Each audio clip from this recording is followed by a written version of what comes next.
Now to Utah's ongoing water crisis. This afternoon, the Skyfox drone captured new video showing just how low water levels have fallen at some of our reservoirs. We have team coverage for you right now. Max Roth will go in depth on the impact of the drought on the Colorado River.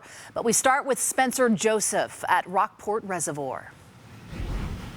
These reservoirs in the state of Utah have seen these water levels in the past, but usually around October. And with it only being the beginning of July, this has a lot of people nervous. It's a sad sight to see. So these are pretty concerning, seeing how early in the season we are. Rockport Reservoir's water level is slowly slipping away. I've seen it get full, then we drain really fast.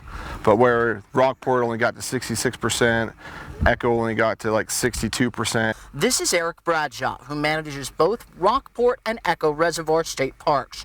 And in the time he's been here, This is probably the worst year I've seen. at Rockport, where I'm standing, is about 100%. This year it only got up to about 66% full at its highest level. Right now, though, all the way down there, it's at 39%, and that has everybody worried. And from the air, the scope of the issue becomes clear. Rockport Reservoir is at 39%, and it's not alone. Nearby Echo Reservoir is lower at 30. Jordanelle is doing a bit better at 69%. Recreating is an important part of Utah's DNA, and these low water levels will have an impact. But it's drinking and agricultural water that's the biggest concern. Because we don't know what next winter is going to bring.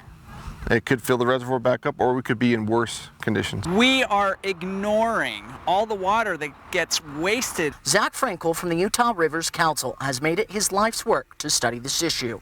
And what he has found is if previous water conservation bills were passed, this issue could have been avoided. These dozen water conservation bills could have saved 1.5 million acre feet had they passed. And that's the equivalent of 5 years of the annual water use in the Salt Lake Valley. So what can be done? We need to get serious, because when we mismanage our water supply like Utah water leaders have been doing, we're going to have to raise water rates again and again and again and again.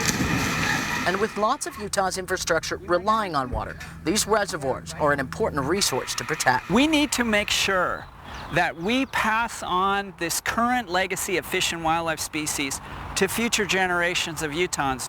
Officials are also saying as the lake level drops, the surface area shrinks, which means you'll have less space to boat if you are coming out here this summer. So be extra cautious of those around you.